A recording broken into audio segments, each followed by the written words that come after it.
নির্বাচন সামনে আছে, আমরা চাই না যে রাস্তায় জনদুর্ভোগ হোক এমন কোনো কর্মসূচি কেউ দেন। আরেকটা প্রস্তাব হচ্ছে যে নামের আগে কেউ কিছু লিখবেন না, নামের পরে লিখবেন যে আপনার কি, আপনি ডিগ্রি ইঞ্জিনিয়ার, ডিপ্লোমা ইঞ্জিনিয়ার কি বা এটা লিখবেন।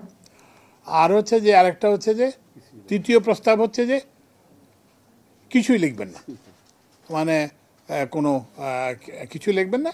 তো সেই ক্ষেত্রে একটা ইয়ের কথা উল্লেখ, একটা ইয়ে আসছে, সেটা হচ্ছে যে অন্যান্য প্রফেশনের লোকজন তো লেখেন, কৃষিবিদরা তো কৃষিবিদ লেখেন, তো ডাক্তারটাকে কিন্তু আমি আলাদাভাবে ইয়ে করতে চাই না, কারণ ডাক্তার লিখতেই হবে, কারণ আপনি তো কার কাছে যাবেন, আপনার তো যাওয়ার জন্য একটা অসুস্থ হলে আপনার তো লাগবে, তো ওই জন্য ডাক্তারেরটা আমি মনে করি অপরিহার্য, কিন্তু অন্যদেরটা অপরিহার্য কিনা সেটা ওনারা করবেন। এই তিনটা পরামর্শ ওনারা দিয়েছেন, তো এইটা আমরা এনেছি।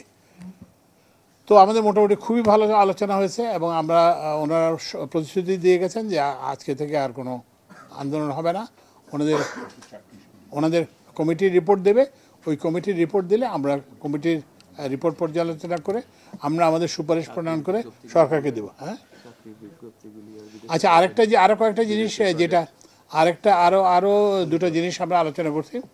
এখানে মূল সমস্যাটা হচ্ছে যে যারা ডিগ্রি প্রকৌশলী কিংবা ডিপ্লোমা প্রকৌশলী তাদের কর্মসংস্থানের অভাব, এটা একটা জাতির জন্য একটা বিরাট ক্ষতি। তো এই জন্য এইটা বাড়াতে হবে। এটা বাড়ানোর ক্ষেত্রে প্রথম পদক্ষেপ হিসেবে যেটা ইমিডিয়েটলি করা যাবে সেটা হচ্ছে যে যেগুলো শূন্য পদ আছে সেই সব শূন্য পদগুলো অবিলম্বে ইয়ে করার জন্য আমরা জনপ্রশাসন সচিব, সিনিয়র সচিব আছেন, ওনাকে আমরা নির্দেশ দিয়ে দিচ্ছি, এটা ওনারা এটা করতে শুরু করবেন। তারপরে হচ্ছে দ্বিতীয় যেটা, সেটা হচ্ছে যে এই যে বিদেশিরা, ওই যে আপনারা জানেন যে আমি একটা ইয়েতে বলে ওই ইঞ্জিনিয়ারদের তোপের মুখে পড়ছিলাম, সেটা হচ্ছে যে যে আমাদের সত্যিই ভাবতে হবে যে কতদিন বিদেশিরা আমাদের এখানে এসে সেতু বানিয়ে দিয়ে যাবে, কতদিন এসে আমাদের পাওয়ার প্ল্যান্ট বানিয়ে দিয়ে যাবে, কতদিন আমাদের সড়ক বানিয়ে দেবে। তো ওই জন্য আমরা এইটার উপায় বের করব, যাতে করে এই যারা ঠিকাদারি প্রতিষ্ঠান আছে, যারা বিদেশ থেকে যারা ঠিকাদারি প্রতিষ্ঠান আসে, তারা যাতে একটা নির্দিষ্ট সংখ্যক একটা অনুপাতে যাতে বাংলাদেশের কি বলে যে ডিগ্রি প্রকৌশলী, ডিপ্লোমা প্রকৌশলী এবং টেকনোলজি যাতে নেন। তো ওই জন্য আমরা চাচ্ছি যে যাতে উভয় ক্ষেত্রে কি ইভেন ডিপ্লোমা ইভেন যারা ভোকেশনাল ইয়ে ক্ষেত্রে যারা কাজ করেন, আমরা চাচ্ছি যে তাদের কর্মসংস্থানের সুযোগটাকে বাড়ানোর জন্য। না আমি জানি আমাদের ওনারা তো বলে দিচ্ছেন, ওনারা তো বলে দিচ্ছেন, ওনারা বলছেন যে আজকে থেকে ওনারা উঠায় নেবেন এটা, এই যে মুরব্বীরা সেই দায়িত্ব নিয়েছেন।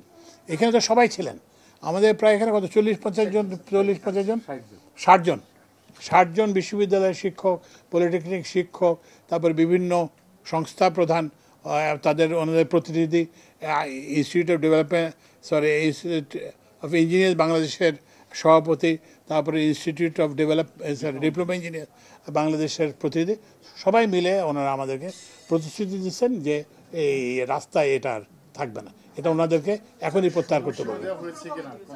আজকে থেকে না, এটা এটা এটা না, এখনও থেকে ওনাদেরকে তো কাজটা দেওয়া হলো। আমি যদি একটা আরবিট্রারি একটা টাইম লিমিট দিয়ে সেট করি, এটা তো ঠিক না। ওনারা প্রথমে এসে ওনারা নিজেরা বসুক, তারপর ওনারা আমাদেরকে বলুক যে এটা করতে ওনাদের কি টাইম লাগবে, তখন আমরা এটা করব। আমরা একটু বাড়বে, আমরা এই যে অপেক্ষা করতে হবে ওনাদের ওনারা কি সিদ্ধান্তে আসলে সেটার জন্য।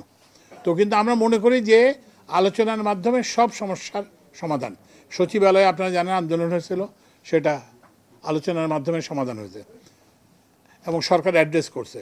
তারপরে হচ্ছে যে এনবিআর এর আন্দোলন হয়েছিল, আপনারা জানেন, সেটাও আলোচনার মাধ্যমে সমাধান হয়েছে। পল্লী বিদ্যুতের আন্দোলন হয়েছিল, আপনারা জানেন যে আলোচনার মাধ্যমে। তো ওই জন্য আমরা সবাইকে বলছি যে এখন নির্বাচন সামনে আছে, আমরা চাই না যে রাস্তায় জনদুর্ভোগ হোক এমন কোনো কর্মসূচি কেউ দেন। আর আমরা তো কারো পক্ষের সরকার না, আমরা তো সবার সরকার, অন্তর্বর্তীকালী সরকার, আমরা সবাই সরকার।